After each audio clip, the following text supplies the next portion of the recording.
Bom, primeiramente gostaria de agradecer, né, a Leila pelo convite, fiquei muito feliz, né, pelo convite. Acho que o grupo, né, de agroecologia Guaí tem uma grande contribuição, né, para a agroecologia, para cultivos, né, mais sustentáveis. E eu fico muito feliz, né, em poder contribuir um pouquinho com minha pouca experiência aí na área. Como a Leila diz, né, eu sou formada em agronomia, tem uma pequena área, né, na verdade é o município de Inhaúma, é próximo a Sete Lagoas, né, mas fica o município de Inhaúma, na comunidade dos Maias. Lá situa também, né, um frigorífico onde eu também atuo hoje, né, eu trabalho no frigorífico também, chama Frio Schrader. E lá eu fiz uma pequena área de agrofloresta, né? No total, são 2 hectares. Tem uma área também de pasto, né? Que nós fizemos também para consorciar lavoura e pecuária, né? Floresta, lavoura e pecuária, na verdade. Que é uma área um pouco maior, tem mais ou menos 10 hectares. Mas basicamente que eu cultivei mais foi em 2 hectares. Eu não sei se vocês já ouviram falar, se já conhecem bem, né, da agricultura sintrópica. É uma agricultura que foi desenvolvida pelo suíço, né, chama Ernest Goetz. Ele veio com uma proposta bem inovadora, né, e que eu acho que mais sustentável que isso, eu acho até difícil, porque a agricultura sintrópica, ela segue bem os processos, exatamente os processos da natureza, né?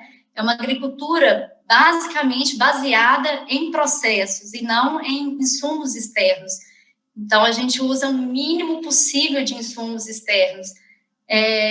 Na minha área, por exemplo, né, eu não usei, a única coisa que eu usei foi esterco só, não coloquei nada de adubo. Não usei nenhum químico, né, inseticida, herbicida, não usei nada disso. Foi basicamente a única coisa que eu usei foi esterco, só. E mesmo assim, em algumas áreas, tem áreas que nem precisou realmente. Então, a agricultura sintrópica, primeiro eu vou falar um pouquinho, né, ela tem 5 pilares, né, básicos, que é um solo sempre coberto, a estratificação, né, a questão de como nós ocupamos a área em relação à estratificação mesmo, né, tem os estratos são o emergente, o alto, o médio e o baixo. Isso é em relação a como a gente aproveita a luz solar, né, as plantas aproveitam a luz solar. Então, quando você respeita essa estratificação, você aproveita em mais de 100% a luz solar, na verdade. Então, é bem interessante isso. A sucessão, né, a sucessão das plantas, então, cada uma no seu tempo, né, primeiro as plantas de placenta, as plantas pioneiras, né, depois as secundárias, depois as primárias e as plantas de clímax, né, que vão ficar por mais aí de 70 anos na área. Plantamos também, né, com alta densidade, principal da agricultura sintrópica, isso é bem forte, alta densidade, a gente planta com espaçamentos menores, né, e com uma população de planta bastante grande, e principalmente também a diversidade de plantas, né, a gente não existe monocultura, né, agricultura sintrópica, né, são várias espécies numa área só. Então, esses são, né, os 5 pilares e que tem que ser respeitado, que a gente tenta respeitar o máximo possível. E o ganho disso é muito grande, né? Porque aí a gente tem uma biodiversidade muito grande, a gente aproveita muito a área, né? Muito mais, a gente aproveita muito mais o espaço. Em um canteiro, por exemplo, a gente consegue colocar 6 culturas diferentes, né? Ganha também em fertilidade do solo, o solo está sempre melhorando, ao contrário, né, da monocultura aí, que normalmente o solo vai se desgastando, né, vai perdendo fertilidade. Na agricultura sintrópica a gente vai sempre ganhando.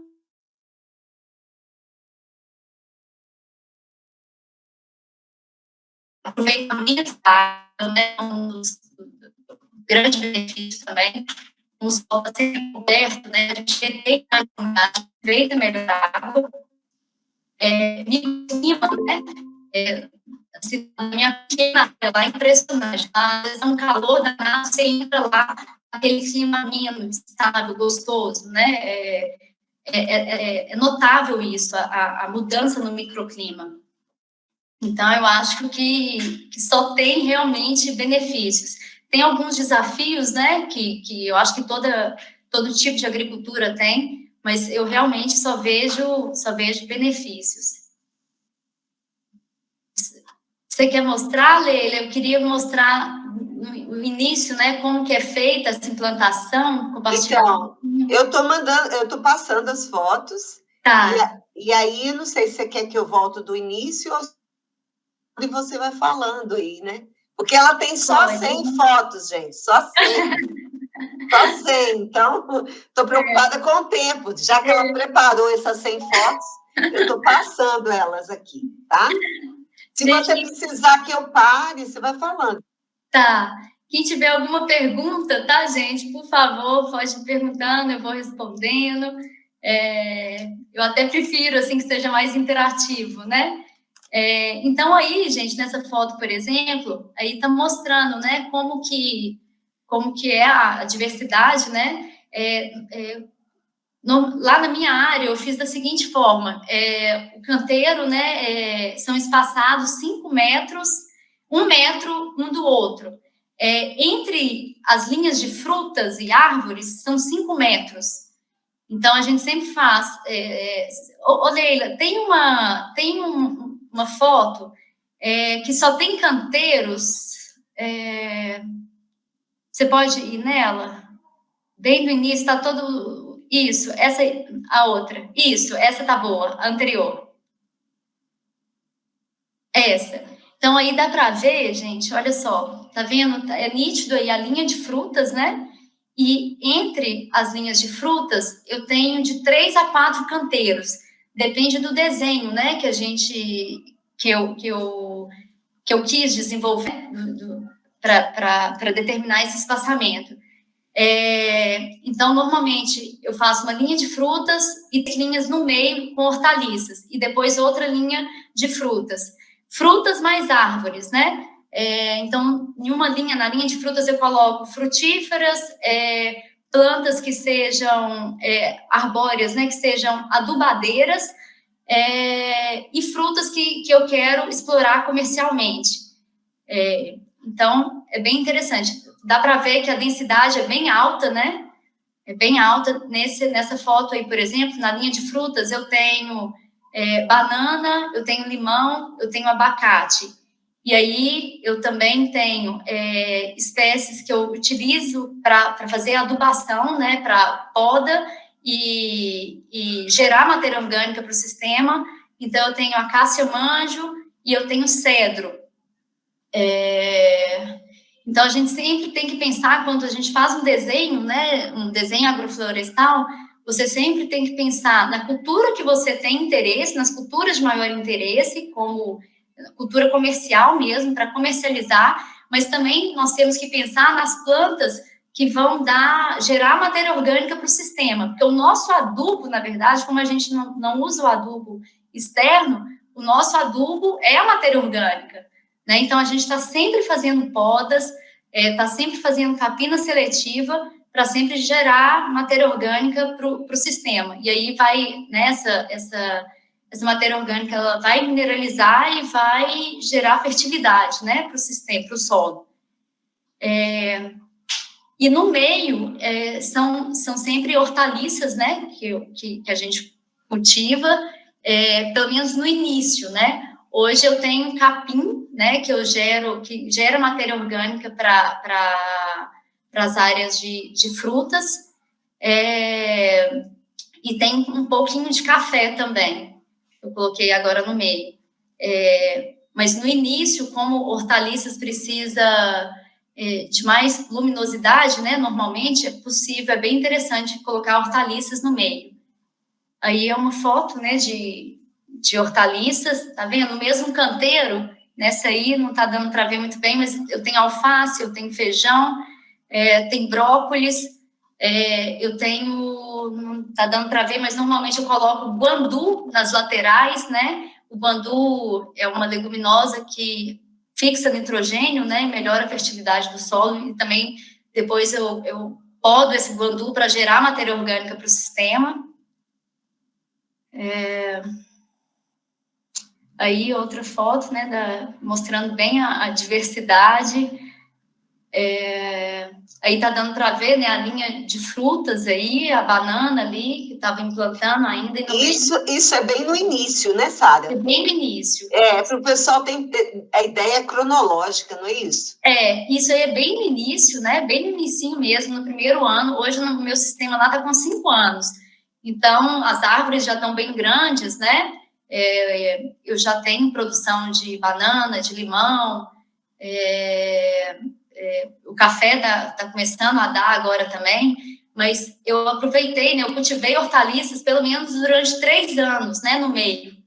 E essas hortaliças que geravam a renda, né? Geravam a renda para esperar as frutíferas. Isso que é interessante na agricultura sintrópica também. Você está sempre tendo renda em todo o tempo, né? Aí essa foto devia ter mais ou menos uns 2 anos, mais ou menos, de cultivo. A bananeira já está bem maiorzinha, né?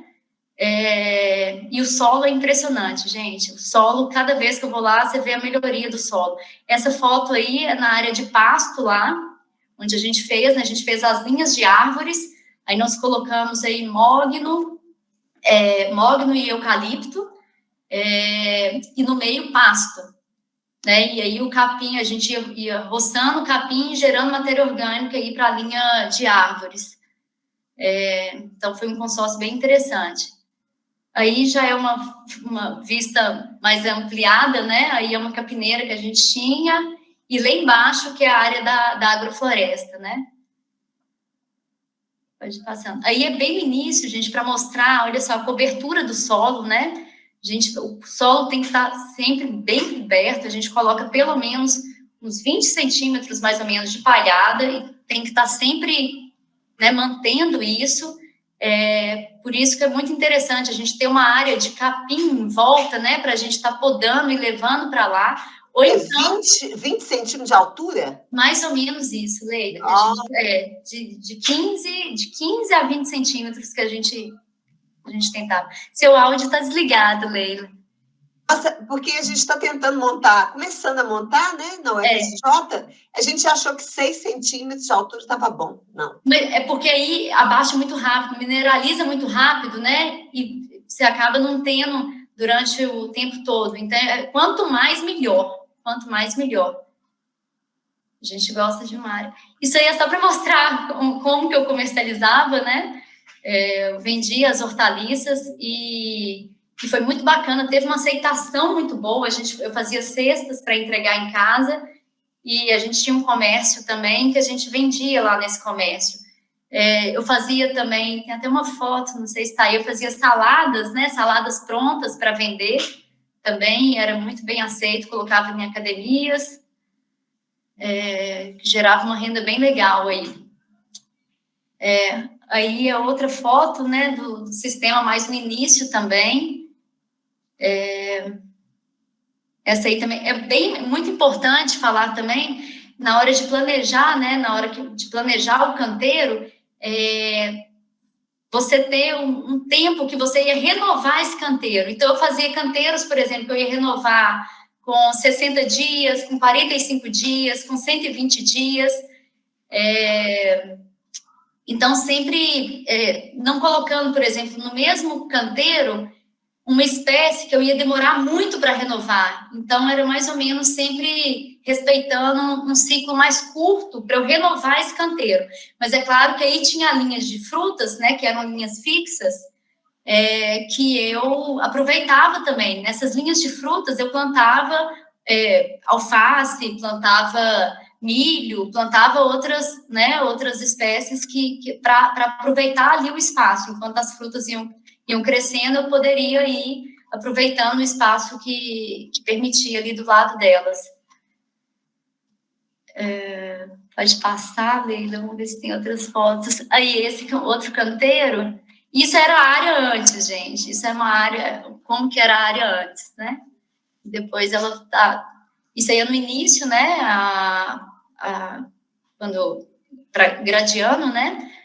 O solo é basicamente isso que eu fiz. Eu gradiei, né? Depois, primeiro rocei, né? Primeiramente rocei, levei a matéria orgânica que foi roçada, eu coloquei no canto, depois gradiou, tá aí a matéria orgânica no canto, depois gradiou, depois eu fiz os canteiros, depois a cobertura dos canteiros e depois o plantio, né? E o plantio do canteiro, assim, como eram hortaliças, né? E isso tinha que casar muito bem com a comercialização.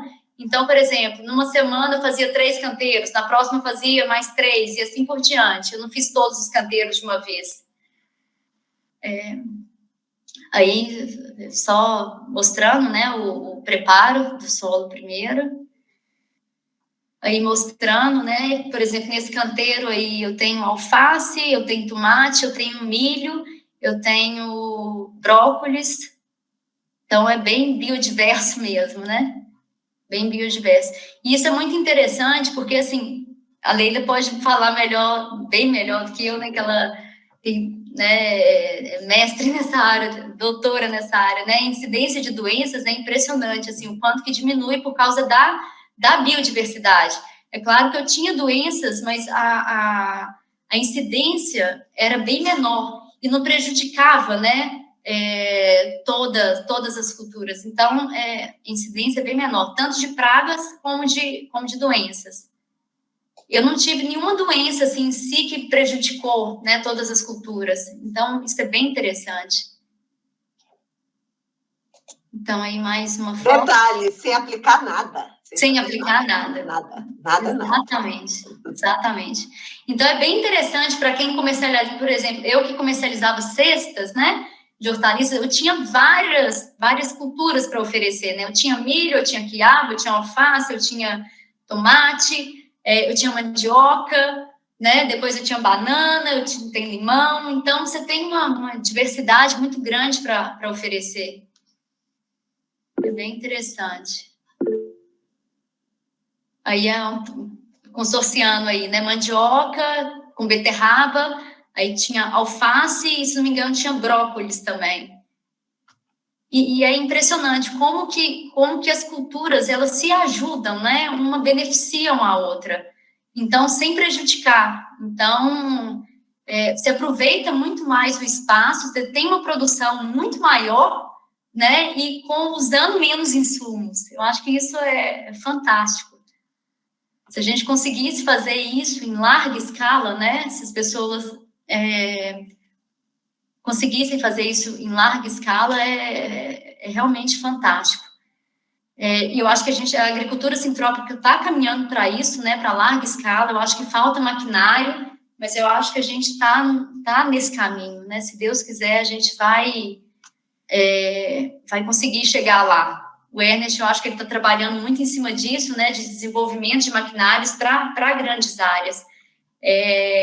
Com foco, eu acho que o foco dele é bem diminuir, não utilização de Roundup, né, desses dessecadores aí, de matéria orgânica. Ele está desenvolvendo máquinas nessa linha. Então, eu acho que no momento que a gente realmente conseguir fazer isso, colocar isso em prática, vai ser uma virada, assim, na agricultura, né, em relação à sustentabilidade.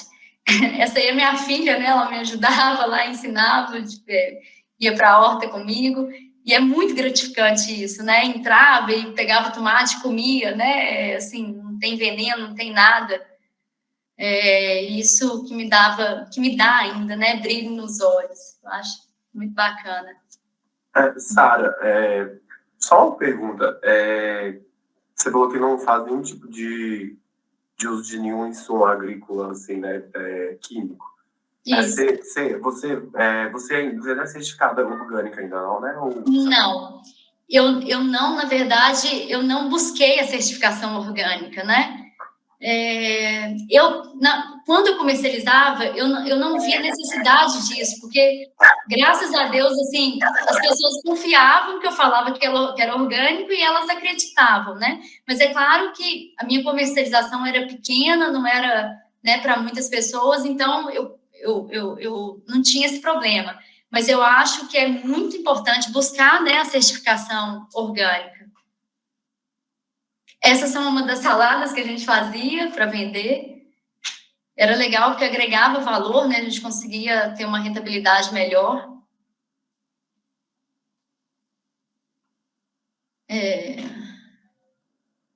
Essa é uma das saladas aí. Olha aí como que a densidade é alta, gente. Olha só. Aí eu tenho feijão, né? Tenho brócolis, tem guandu nas laterais. E é assim, é fantástico, gente. A produtividade é muito, muito boa, né? É muito bacana, assim, como que você pode consorciar, aproveitando melhor o espaço, com uma produtividade boa, com pouca incidência de pragas e doenças.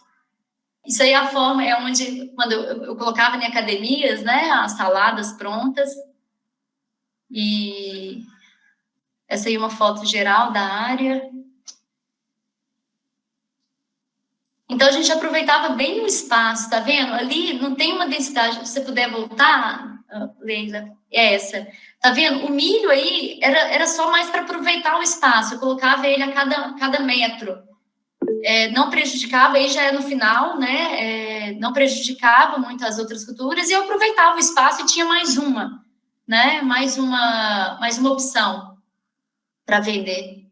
E nessa questão também, como um dos 5 pilares, né, da agricultura sintrópica é a estratificação, então eu sempre colocava, né, o emergente, o alto, o médio e o baixo. Eu sempre respeitava isso muito, até somente com hortaliças mesmo. Então, por exemplo, o milho, né, era o emergente, o brócolis é o extrato alto, o alface é o médio, o feijão é o baixo, né? Então, eu seguia bem isso.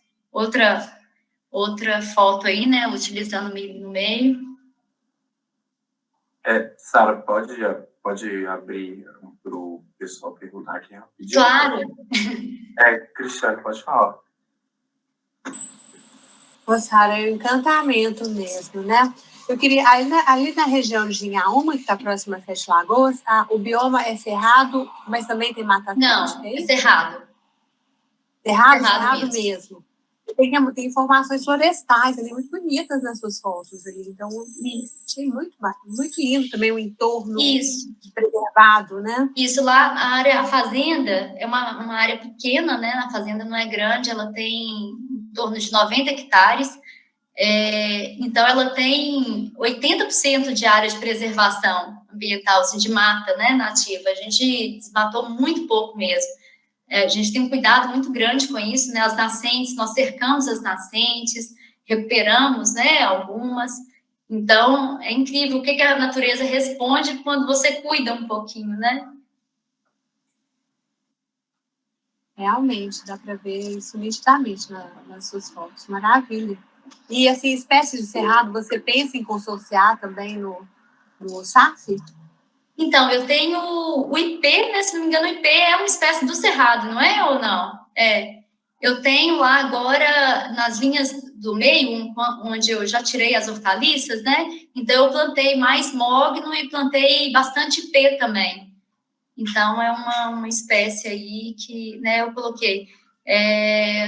Tem outras frutíferas que eu coloquei, como cajamanga, mas eu acho que cajamanga não é do cerrado, né? Cajamanga é de onde? Acho que é Mata Atlântica.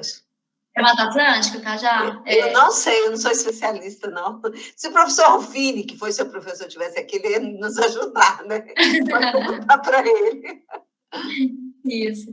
Então, todas as sementes que a gente vai achando, a gente vai plantando ali. Eu sempre planto as sementes que eu acho, né?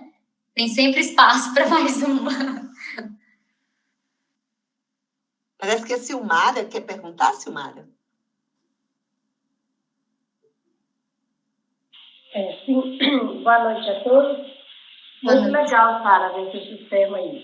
Agora, uma curiosidade.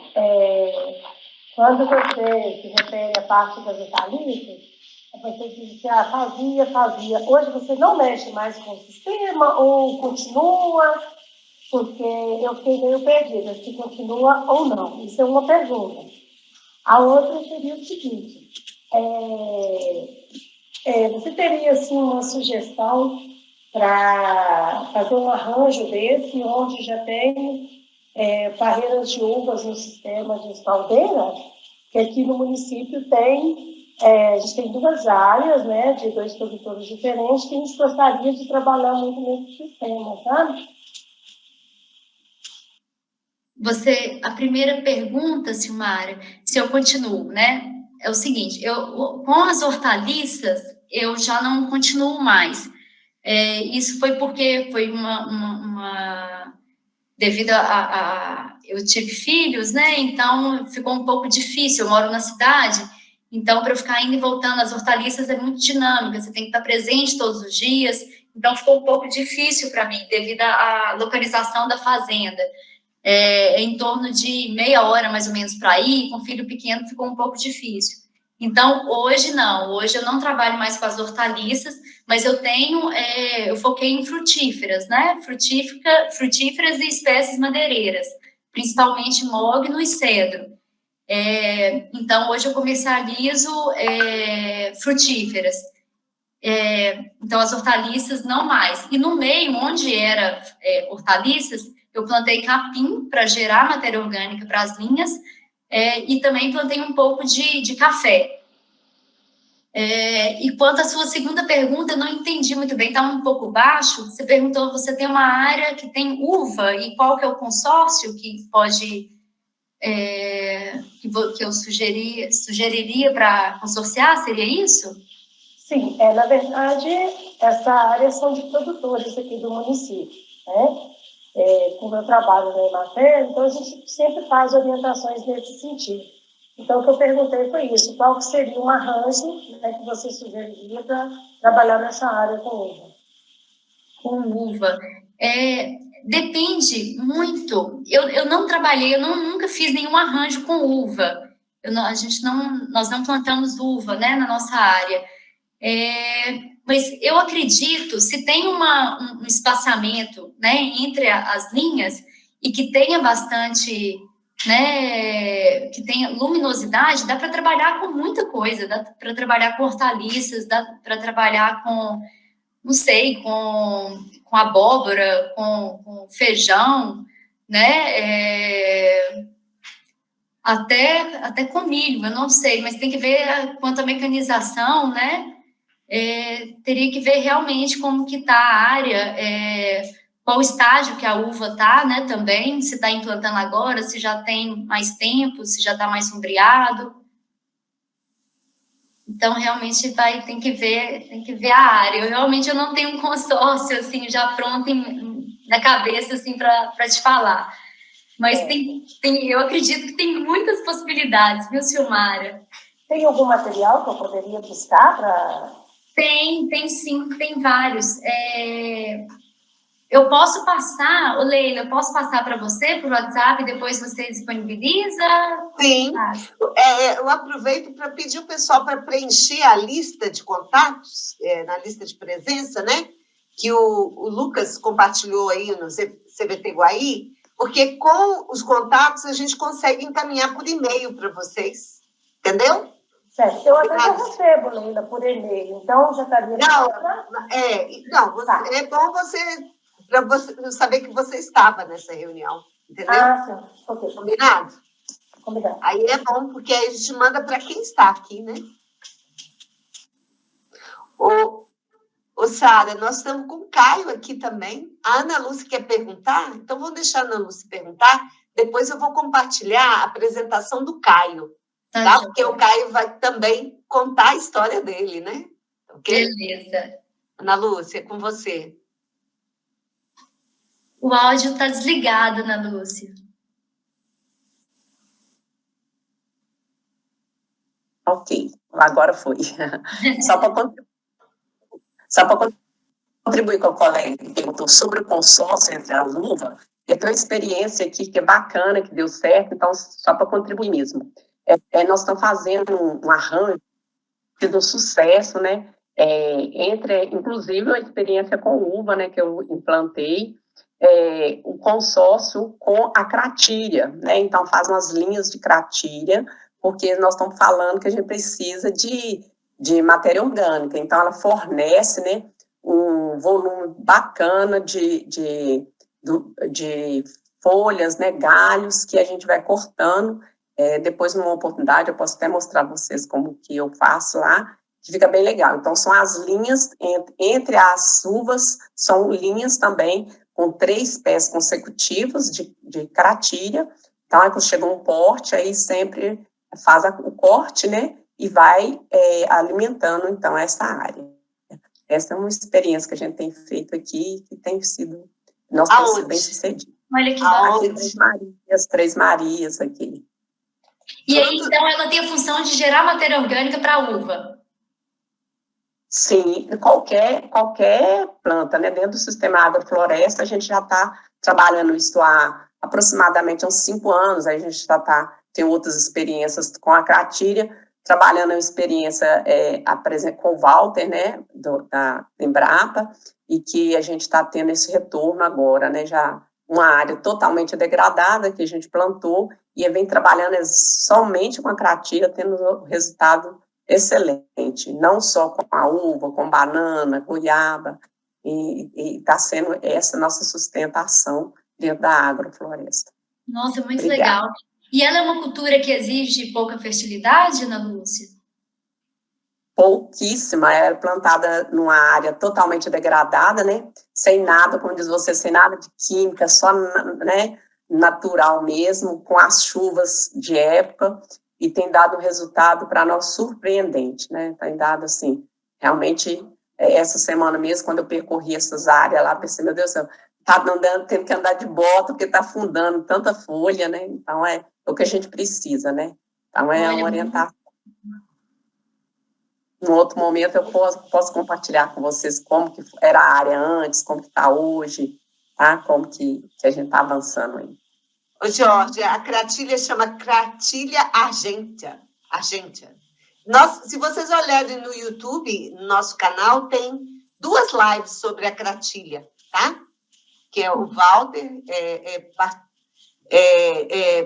participa, né, conosco nesse projeto aí do Guaí.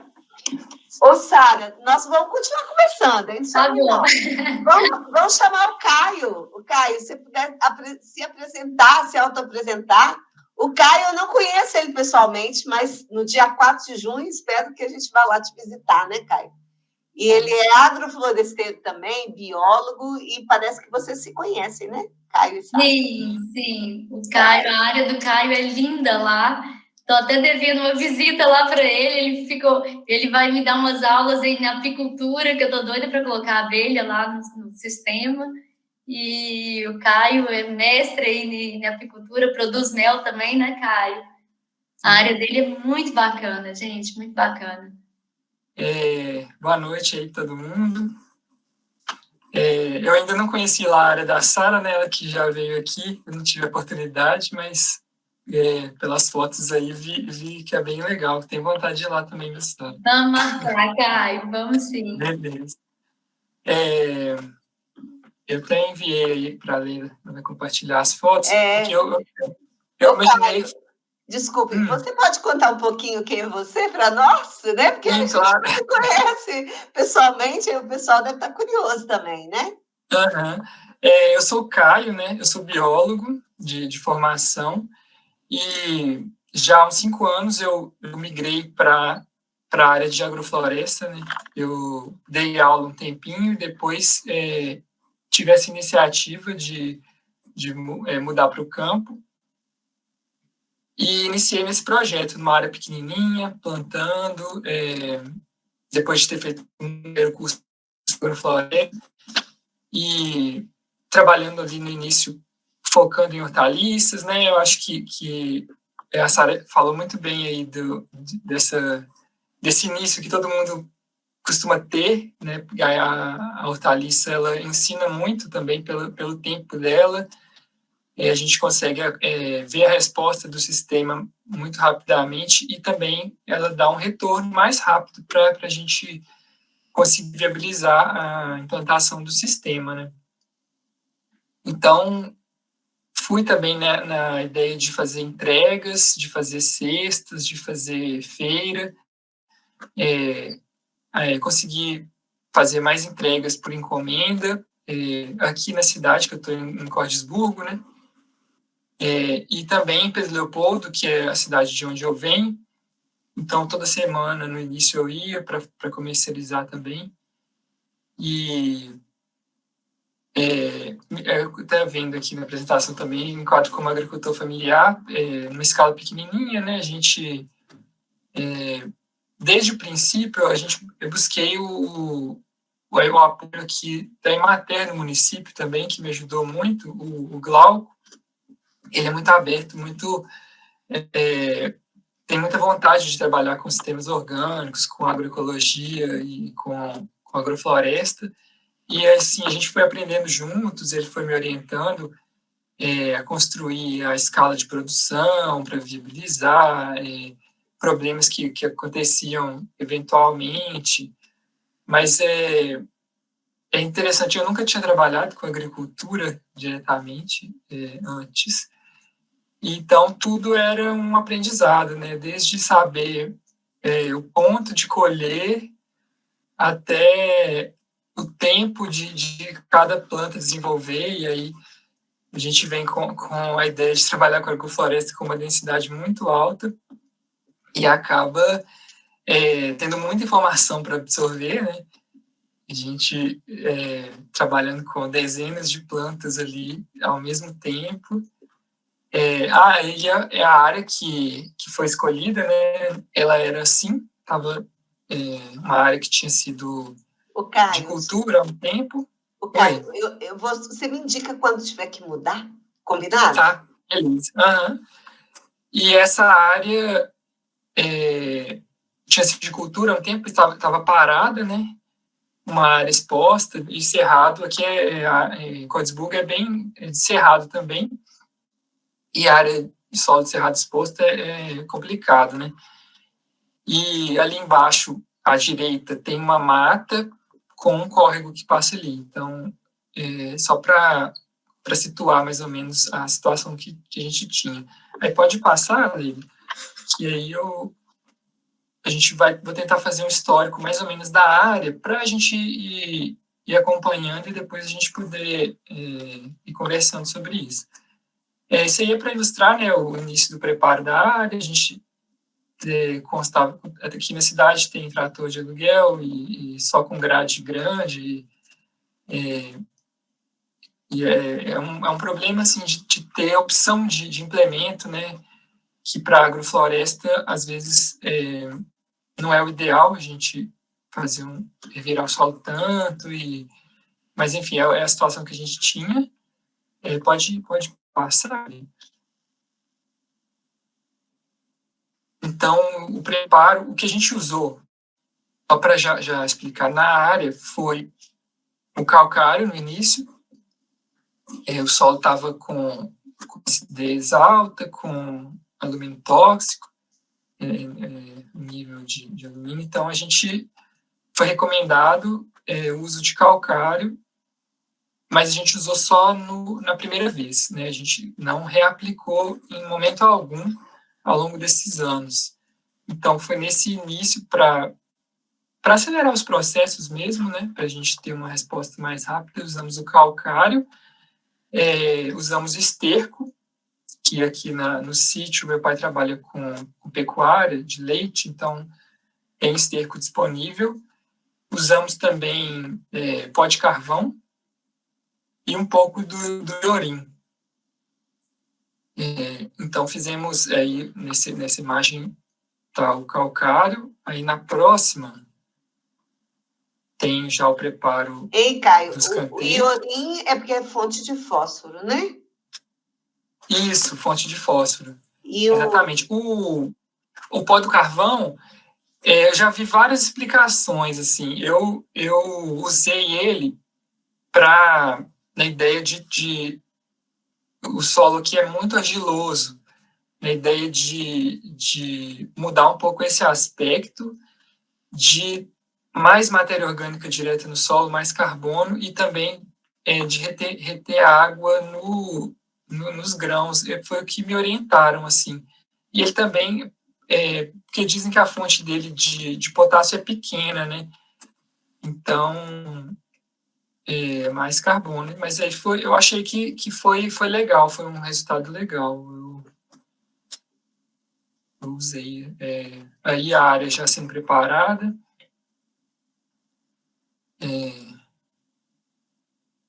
É interessante a gente lembrar como que foi, né? Aí já os canteiros. Nessa etapa ali, a gente qual a largura do canteiro? Você usou máquina? Foi máquina? Eu fiz canteiros de 1 metro. Uhum. Esses caminhos são de 30 centímetros. E nesse momento aí, não tinha microtrator, não tinha nada. Então, já tinha gradeado, então aí foi na enxada mesmo. Logo depois, eu consegui adquirir um motocultivador, que aí foi de grande ajuda para fazer os canteiros mesmo, para incorporar, para soltar o solo. Aí já com os primeiros plantios dos canteiros de árvore, e foi nesse esquema. Você usou também. Qual palhada, Caio? Desculpa eu te interromper, porque eu estou curiosa. Não, pode. É bom que a gente vai conversar. Qual é a palhada que você colocou? Essa, no início, foi interessante, que foi um momento que eu consegui ter essa palhada de bambu, que tem um bambuzal aqui, eu consegui pegar essa palhada do bambu. Parece que é bastante, né? Tipo a Sara falou, né? Que tem que ter uma quantidade bem grande, né? Porque ela vai assentando e depois... Até que a de bambu, ela parece que dura bastante tempo, assim. E nessa função de proteger o solo, né? Depois eu não consegui... O que tem disponível, né, Caio? Desculpa te interromper, a gente usa o que tem disponível, né, para usar. Exatamente. Mas foi triturado. Não, essa eu peguei direto do chão, né? Debaixo do bambuzal. Ela fica desse jeito. Que eles chamam, a serrapilheira ali embaixo. Isso, do bambu. Então, já tinha anos que ela estava ali, então tinha uma camada grossa. Eu fui raspando e carregando. E depois eu já não consegui esse material, então eu fui roçando braquiária. Aí fui fazendo os testes, né? Grama eu usei, mas grama é muito rápido, ela acaba muito rápido. A braquiária eu gostei bastante. Aí usei também, plantei depois capim, mombaça, excelente, usei para cobrir. A gente até vai ver mais para frente alguns canteiros que eu cobri com mombaça, que eu plantei. Porque aí eu coloco, a ideia também é que nesse momento de horta a gente vai precisar ficar cobrindo os canteiros. É difícil ter nesse início material do sistema que vai fazer essa função. Então, se a gente conseguir mais perto possível, melhor. Mais barato, menos trabalho, né? Então, eu vendo isso, fui usando o que tinha perto, roçando o que tinha perto e usando e plantando, com esse intuito também. Porque às vezes dá muito trabalho trazer esse material de longe, né? Fica muito custoso também. Aí a gente fez canteiros de árvore com 3 de hortaliça no meio. Aí nos de árvore eu usei... O foco do sistema nas frutas foi citros, banana e abacate. Hoje já estão aqui... os citros estão produzindo, banana já há vários ciclos, abacate ainda não. Isso aí foi em 2017, esses primeiros canteiros. Então, aí, para mostrar a irrigação, né, na área, como que funcionava, esses são os primeiros plantios mesmo. É microaspersor? O que é? Essas são mangueiras. A Santeno? Na minha lá era microaspersor. Aí é Santeno, né? Santeno, muito legal. fita, né? Eu gostei da Santino, que ela precisa de pouca pressão. Ela é baixo custo também, né? É baixo custo. Então, com pouca pressão que a gente usava, no início foi por gravidade até, depois a gente usou de um poço artesiano, então eu conseguia molhar a área com mais rapidez também. E outra coisa que depois com os agricultores vindo aqui, conversando com o técnico, eu fui vendo a diferença de tempo e quantidade de água que a gente usa aqui na área para o que usa-se aqui com o solo descoberto, né? Então, eu chegava a irrigar por 15 minutos, pulava 2 dias, pulava 3 dias, dia sim, dia não, depende da época, e eles era pelo menos 1 hora por dia, às vezes mais até. Então, você economiza em frequência de irrigação, quer dizer, menos dias, e, ao mesmo tempo, você molha várias culturas ao mesmo tempo. Então, você otimiza muito mais a água, né? Que é um elemento preciosíssimo, né? Exatamente. E a gente consegue ver, assim, a planta não murchando tanto nos períodos mais quentes do dia. Uma planta está protegendo a outra de vento também, que aqui, com essas brisas, resseca muito o solo. Então, a gente vê essa proteção pelo solo coberto e também pelas outras plantas. Pode passar, Lília? Só para o pessoal ver a diversidade também nessa área, né? Que eu acho que no início eu coloquei mais diversidade, depois eu simplifiquei um pouco para conseguir calcular melhor o tempo de voltar naquele canteiro ou de fazer essa escala, né, de colheita, de produção melhor e ter um controle maior ali, entender um pouco conseguir acompanhar as plantas, as hortaliças ali. Mas nesse início foi interessante, que deu muito certo. De cara, eu acho que foi uma coisa muito boa, porque eu estava começando a chegar e conseguir ter comer o milho, comer o feijão, comer um brócolis ali já do primeiro plantio, foi assim, motivação, né? Pode passar da mesma área, e aí depois eu comecei a ampliar, aí já ampliando, a gente vê alfaces, tem mostarda aí no meio, rúcula, ali foi do lado direito para tomate também, então essa área foi ampliando, e assim, parece que já é muito, mas com a escala a gente colhe um pouco a cada semana, né? A cada 15 dias. Então precisa estar sempre plantando. Eu ficava 1 semana preparando, na outra plantando. Então eu alternava assim. Porque esse é o grande desafio, né, Caio? A gente conseguir o time aí do plantio e da comercialização para a gente não perder, né? Para perder o mínimo possível. O mínimo possível e ao mesmo tempo tem que ter diversidade de produtos para vender. Então, tem que ficar balanceando ali o que eu preciso plantar, a quantidade e porque o cliente pede diversidade de produtos. Depois a gente conseguiu otimizar isso com o trabalho em grupo, né?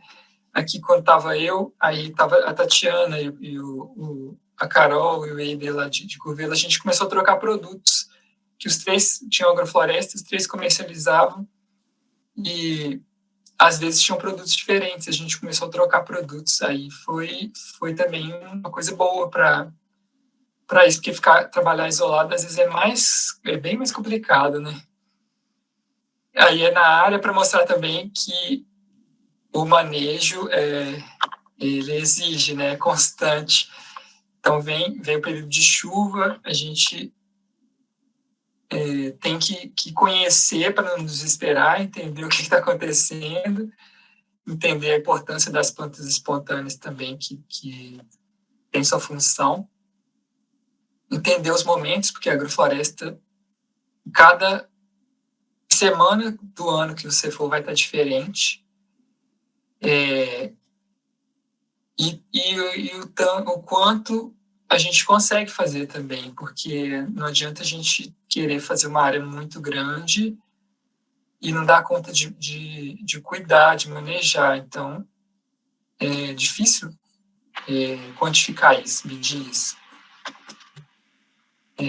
Aí já os eucaliptos estão crescendo. Essa área aí, por exemplo, eu ainda estava conseguindo ter horta, mas já estava chegando num ponto de baixa luminosidade. Depois disso, não dava para voltar. Então, aí precisa fazer um manejo. Você quer voltar com horta ali, precisa fazer um manejo mais radical, cortar mesmo, sem dó, a gente usar as plantas que a gente plantou para matéria orgânica nesse momento, para voltar para o solo.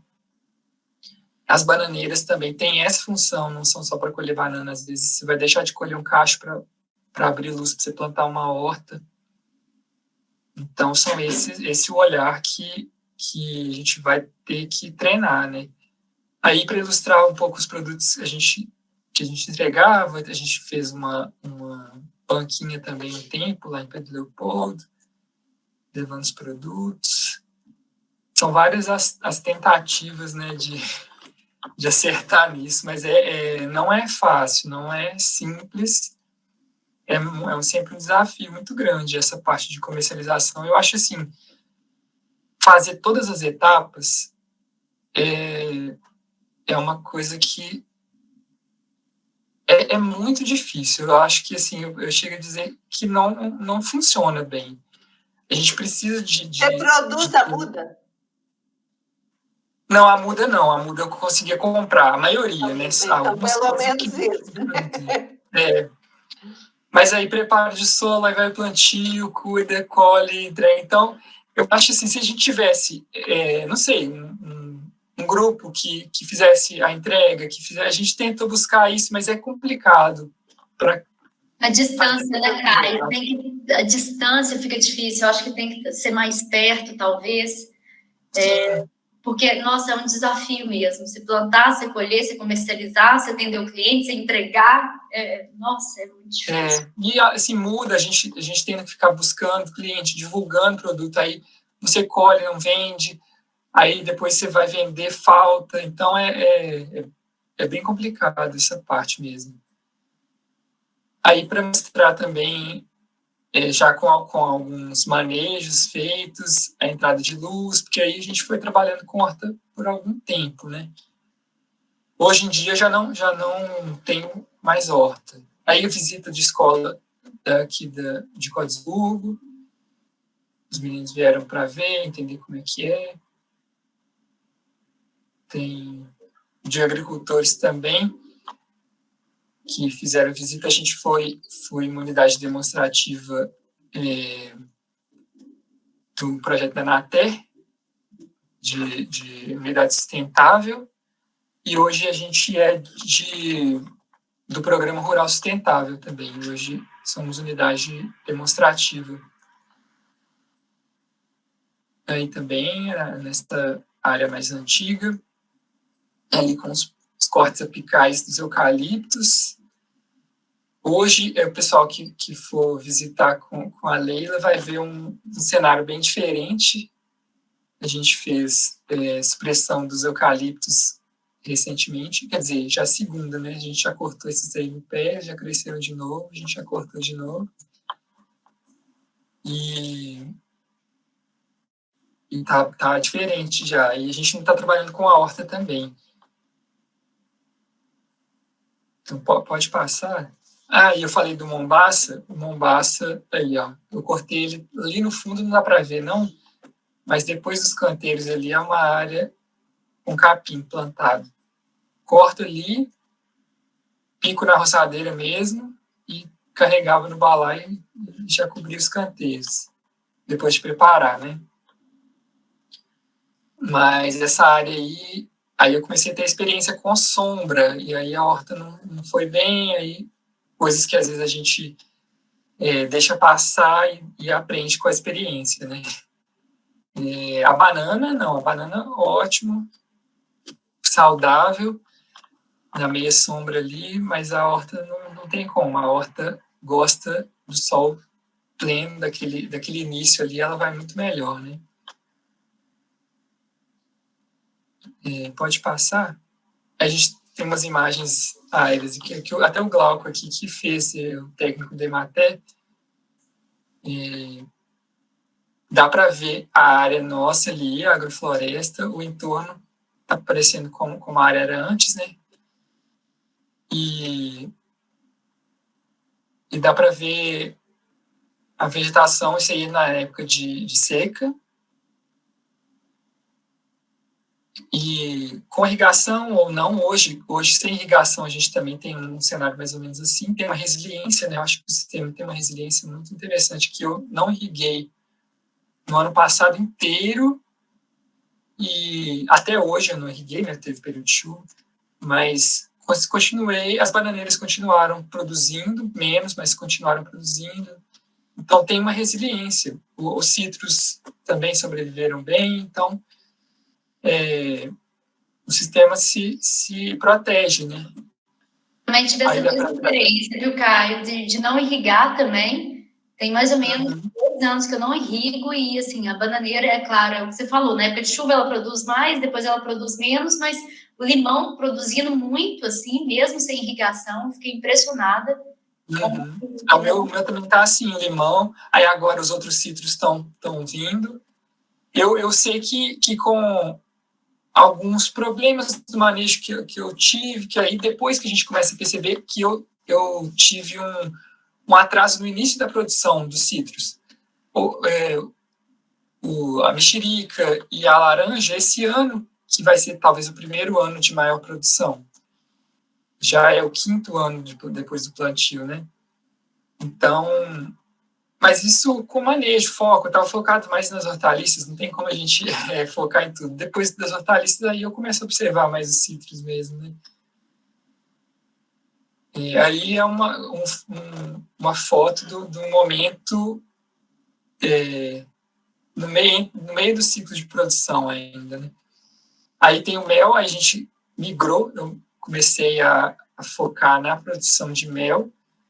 Tem um apiário ao lado da agrofloresta, e as abelhas visitam a agrofloresta, então elas contribuem também para a produção de frutas, e a agrofloresta contribui dando alimento para elas também. Então, temos o apiário ali do lado, e eu parei de produzir as hortaliças e fui focar na apicultura, aprender e conseguir produzir um pouco de mel. A gente conseguiu, aí tá naquelas embalagens, né, que a gente fez no ano passado.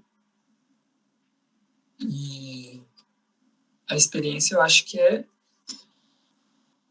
essa, assim, encontrar, é um desafio também, encontrar um foco, encontrar algum produto, alguma coisa que você tenha uma vocação, a vocação sua da terra, do mercado que você está inserido, do que você está buscando. Então, estou nessa procura, e aí o mel foi um desses caminhos, assim, de encontrar várias dificuldades com as hortaliças, com comercialização, com logística, e aí fui para um outro produto que me requeria um trabalho diferente, uma coisa, mas que a área que já está implantada e que continua também pode ser utilizada para isso, né? Ela também está ali contribuindo com essa outra atividade, né? Então, não se perde. E a área, igual a Sara falou, ela volta lá e encontra o solo melhor. Eu também acabo tendo essa experiência, eu encontro um solo melhor, encontro plantas diferentes, que aí não sou eu que estou plantando, são os animais aqui, são os passarinhos, eles estão trazendo sementes, e aí eu vejo ali umas imbaúbas, algumas outras plantas crescendo, e que são eles que estão continuando também o trabalho ali, né? O Caio, tão bonito, muito bonito, parabéns, um belo trabalho, belíssimo. Obrigado. Temos pessoas já inscritas, né? O pessoal que quiser se inscrever para perguntar ou para falar. A Cristiane é a primeira da lista, ela levantou a mãozinha. Quem quiser também pode levantar essa mãozinha que está embaixo aí no vídeo, né? Cristiane, é com você. Parabéns mesmo, Caio. Você e Sara têm feito um trabalho excepcional. Agora, eu queria saber o seguinte, o mel ficou linda a embalagem também, muito bonita. Linda, linda mesmo, primorosa. E onde que vocês comercializam, né, os produtos de vocês? Vocês podem deixar algum contato. E também saber sobre mão de obra. Como que é a mão de obra de vocês nas propriedades? Você quer falar, Sara, primeiro? Pode falar, Caio. Pode falar primeiro. Então, aqui, a maior parte foi mão de obra própria mesmo. Eu contratava ajuda eventual, assim, de diárias. Na grande parte do período era na semana de preparo de solo, era 2 dias, às vezes um outro dia para me ajudar a carregar esterco, enfim, nesses trabalhos assim, eventuais. Eu não consegui viabilizar ter alguém direto. Então, era mais mão de obra própria mesmo, né? Por isso também da escala. Uma escala pequenininha, microescala, e a ideia era conseguir dar um passo, mas aí vem as dificuldades. Eu não cheguei nesse ponto, não. Lá na minha, eu também era a minha mão de obra e eu tinha mais um funcionário. Tinha um funcionário por conta. Aí depois, uma época, quando eu fiquei grávida, eu não estava conseguindo, né, produzir a mesma coisa, então eu contratei mais um para me ajudar na comercialização também. Tanto na comercialização como no plantio mesmo, né, nos dias que tinham que plantar. Agora, no momento, tem um funcionário que ainda ajuda lá, mas ele faz outras coisas na fazenda também. Então, quando precisa, faz alguma coisa, mas ele é mais focado nas outras áreas, assim, da fazenda. Eu não tenho funcionário por conta, né? Mas não. Mas a mão de obra é um grande desafio, né, Caio, também.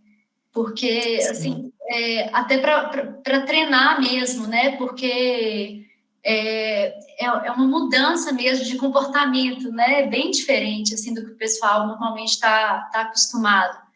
Então, é um desafio você treinar, né, e você manter o funcionário ali. Mas é muito gratificante depois, porque assim, depois que eles veem, né, o benefício e tudo, eles começam, né, a raciocinar da mesma forma e ajudam muito no processo e dão palpites no consórcio, né, é bem bacana, bem gratificante também. Christoph. E sobre a comercialização, né, Cristiano perguntou também, a gente colocou o produto para ser vendido pela internet. Eu acho que foi uma coisa boa para conseguir mandar para qualquer lugar também. A gente tem uma loja na Shopee, temos no site também, e temos alguns pontos de retirada aqui no Pedro Leopoldo, e em Sete Lagoas a gente estava com um ponto também, temos que voltar com um ponto, e em Portisburgo a gente entrega. Depois, se quiser entrar em contato, eu posso passar o link também para você ver, se quiser, se você puder compartilhar com a gente no chat, é bom que o pessoal copie. Tá? Beleza. Quer complementar, Sara? O Christoph levantou a mão, né, Christoph? Você quer perguntar aí? Isso, Leila. Assim, boa noite, gente. Eu queria fazer uma pergunta sobre mão de obra também, só que mais especificamente sobre a parte de horta e do preparo de solo do permanente para encanteamento, né? Queria saber se, assim, é uma prática comum a gente fazer canteiros sucessivos no mesmo espaço entre as árvores, né, as frutíferas e as de biomassa, e a Sara falou que tem canteiros de 30, de 45, 60, 120, né? E se esse preparo tem como a gente fazer um arranjo para ter alguma máquina, ou se isso não é algo que o sistema preconiza, né? E, assim, no mais, também uma outra questão, mas aí já, assim, querendo saber como é que a gente visita vocês, né? Conhece as propriedades, bate um papo aí pessoalmente, vê como é que é o sistema produtivo mesmo. Então, quanto aos arranjos, né, de entrar com maquinário, assim, depende do maquinário, né? Por exemplo, se você fez um arranjo de um canteiro, por exemplo, com 45 dias, então daqui 45 dias você já vai ter colhido tudo. Então você pode entrar ali com um tratorito, né, e refazer o canteiro, né, novamente. Normalmente é mais com tratorito mesmo, porque máquinas maiores é um pouco difícil, né, Caio? Não tem... É muito difícil, a não ser que você faça, por exemplo, os 3 canteiros, você vá renovar os 3 canteiros, né, de uma vez. Aí talvez dê para entrar com máquina maior.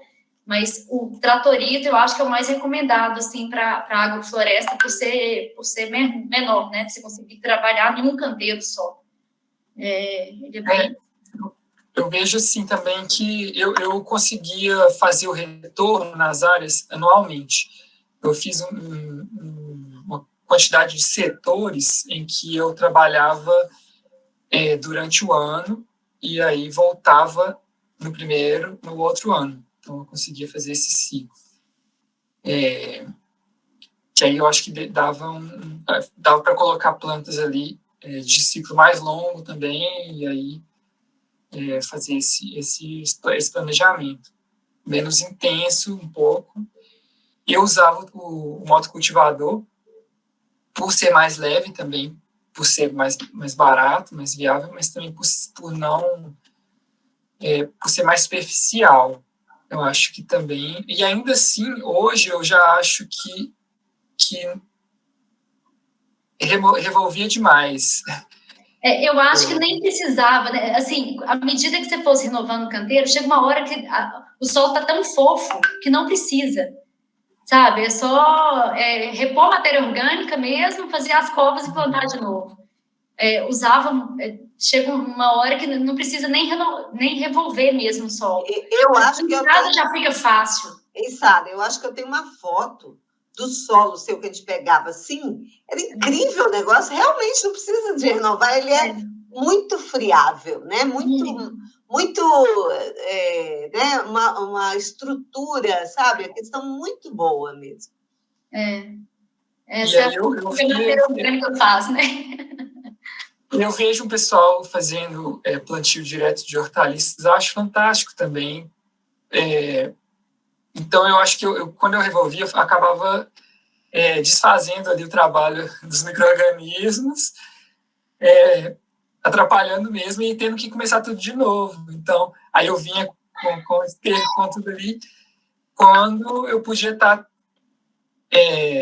dando mais um passo ali no degrau, mais um outro degrau de aumento, de melhoria da qualidade, da fertilidade do solo. Então, eu acho que eu acabava fazendo essa quebra de novo. Eu talvez pensaria uma forma de trabalhar com material, cobertura viva, e aí deitando, alguma coisa nesse sentido. Mas é possível, sim, tem gente que precisa... A máquina, para grande escala, eu acho que também ela vai ser necessária.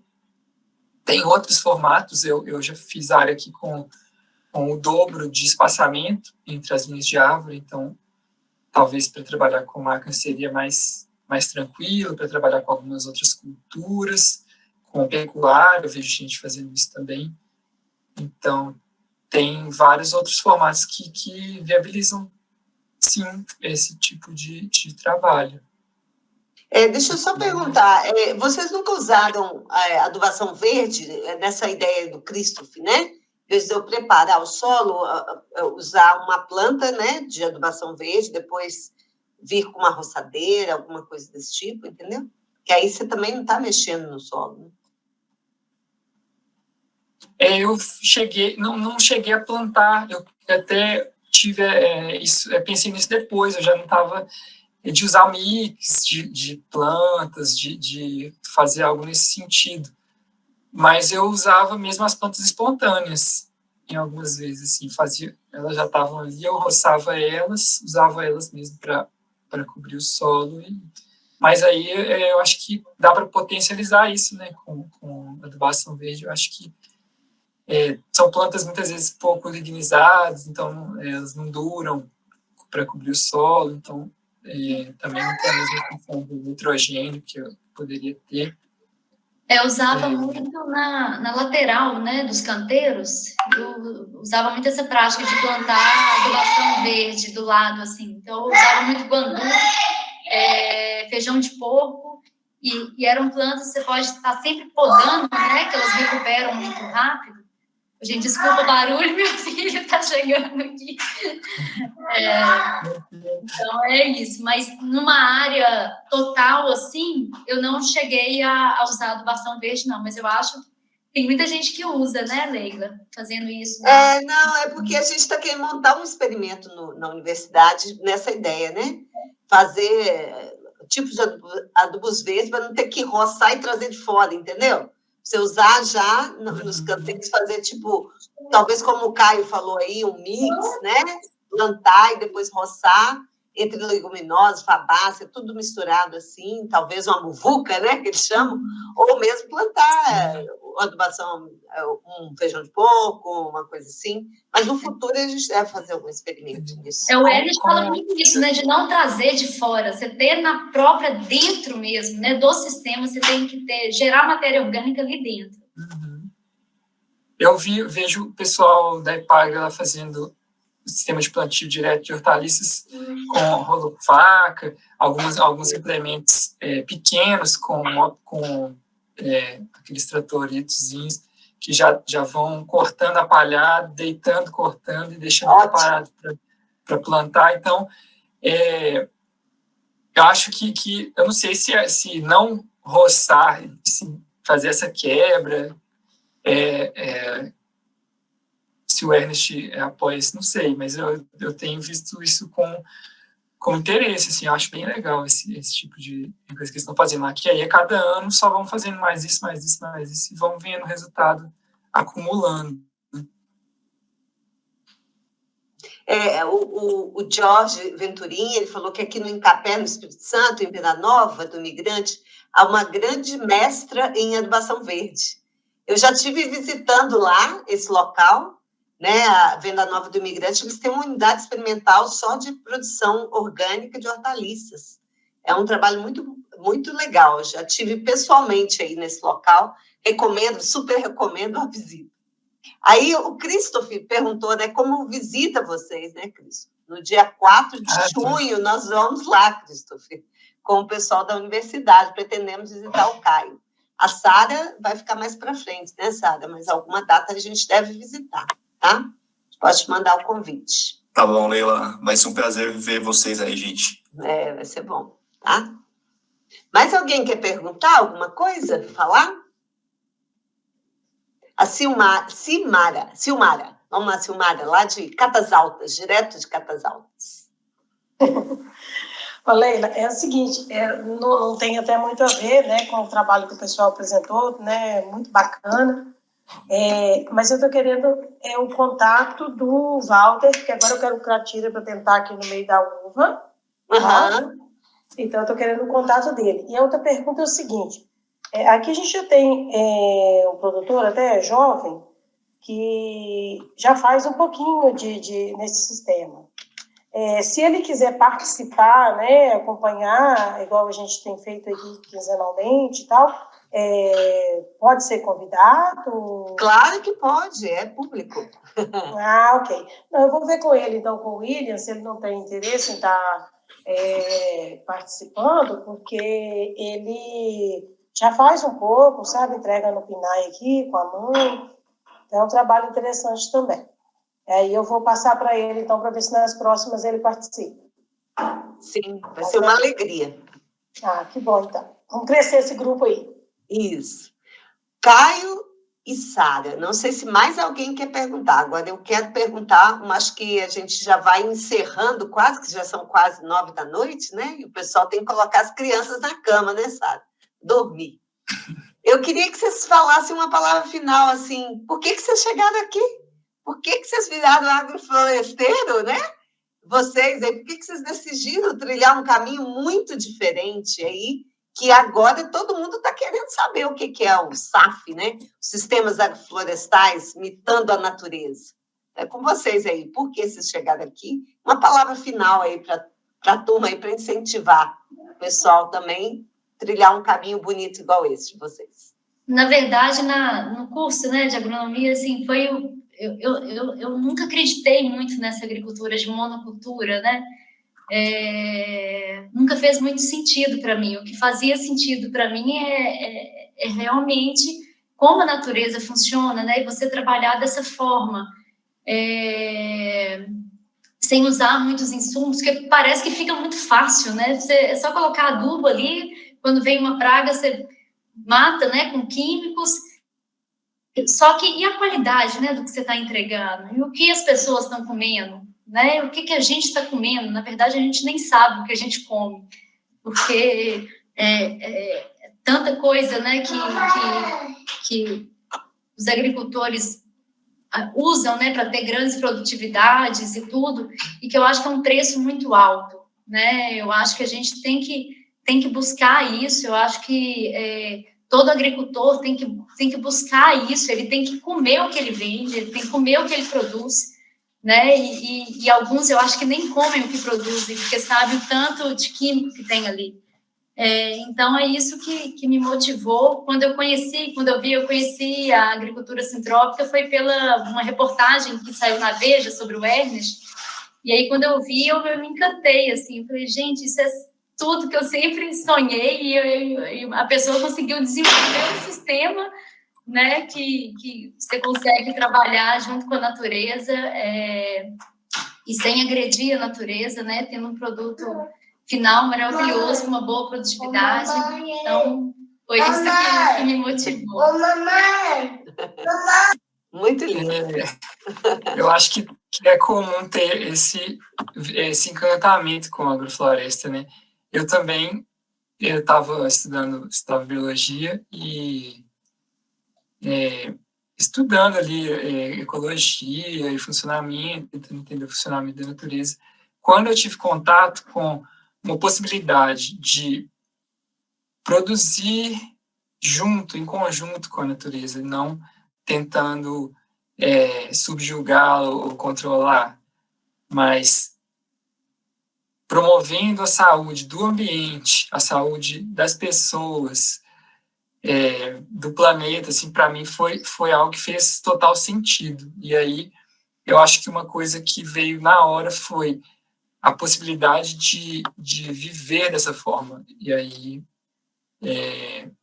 a partir daí, eu comecei a procurar mais informações e aí a ter essa ideia no horizonte de um dia trabalhar com agrofloresta, de estar em contato direto com a terra, estar em contato direto com a natureza e tentando promover uma regeneração, que eu acho que é possível fazer, uma regeneração dos sistemas que já estão degradados, um retorno em que a gente seja parte, a gente consiga estar ali atuando em favor da natureza. Eu acho que foi nesse caminho, isso que me encantou também e me fez trilhar esse caminho. Muito bonito. Vocês viram que eles não falaram que trilharam porque foi para ganhar dinheiro, mas ganharam também, né, Caio? Porque a vida também, né, tem um retorno financeiro, mas é muito mais além, né, do que financeiro. Eu tenho lido alguma coisa sobre sistemas agroflorestais, visto alguma questão de pesquisa, e o pessoal fala que um sistema desse pode ser 3 vezes mais produtivo por área. 3 vezes. Isso é muito, né? E essa questão da pressão, né?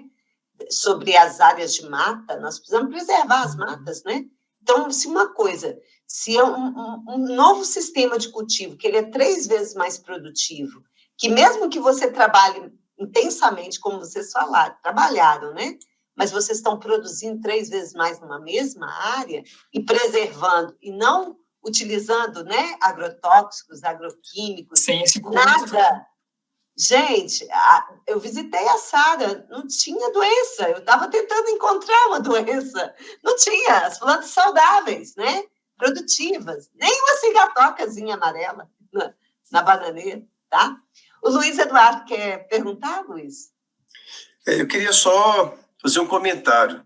Primeiro, parabenizar a Sara e ao Caio, né, por essa bela exposição, e dizer que esse debate ele é um debate extremamente conjuntural, né? No momento que nós estamos vivendo, aonde, em função dos conflitos da Ucrânia, se abriu todo um debate sobre como é que nós vai fazer para poder produzir sem a importação de insumos.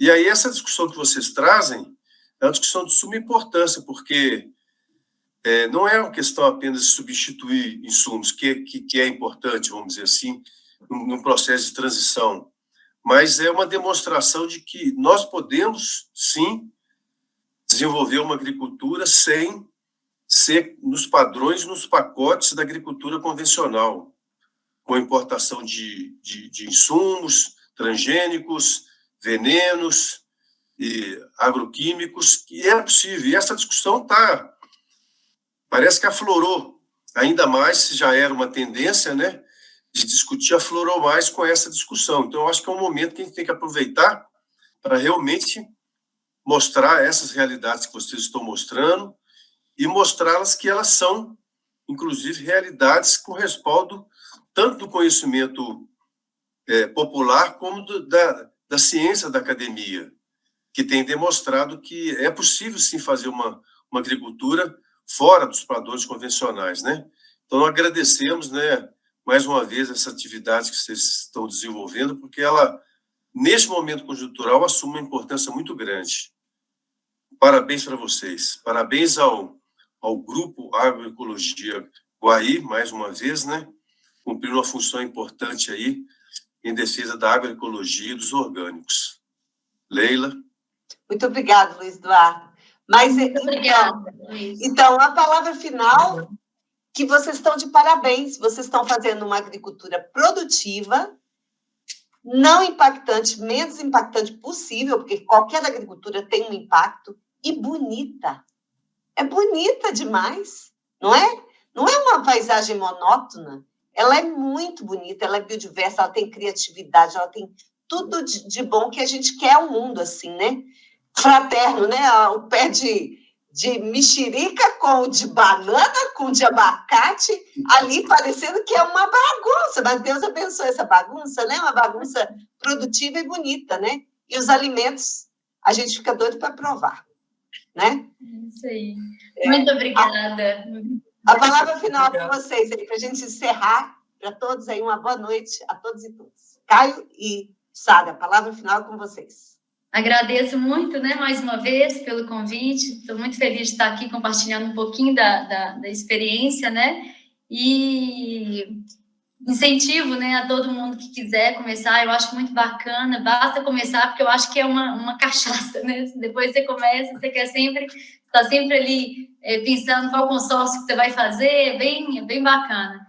E eu acho que se a gente, né, quanto mais pessoas pensarem, né, forem por esse caminho, a gente vai conseguir aí ter um Brasil mais sustentável, né, uma agricultura mais sustentável e que eu acho que só tem benefícios, né, é bom para todo mundo ganha junto. Eu acho que, só uma reflexão, eu acho que o Brasil ele tem que parar de querer ser o celeiro também do mundo, né, a gente não tem que ter essa produtividade cada vez maior e querer alimentar o mundo inteiro. Eu acho que todo país tem condição de produzir seu próprio alimento. Alguns, né, com um clima mais difícil, mas ainda assim a gente tem que tentar fazer isso, né? Eu acho que a gente não tem que ter essa responsabilidade de querer alimentar o mundo inteiro, não. porque aí cada vez mais a gente está acabando com as nossas florestas, né? E está ficando cada vez menos sustentável, eu acho, se for seguir essa ideologia. Mas é isso, agradeço muito o convite, muito obrigada.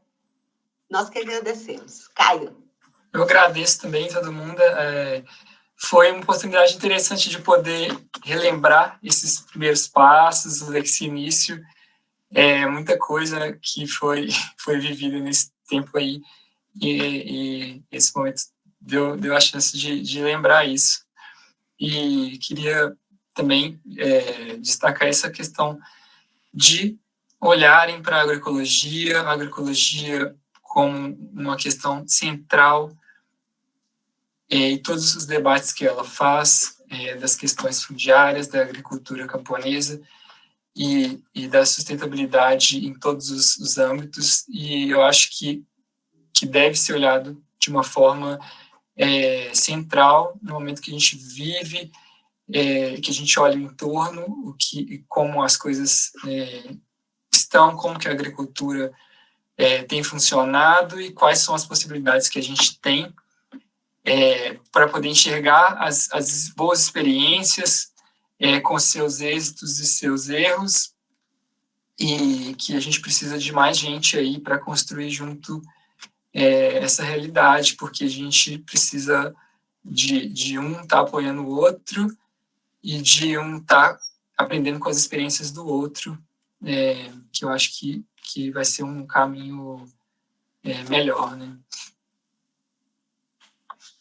Muito obrigada ao Caio, a Sara e todos vocês que estiveram aqui conosco essa noite.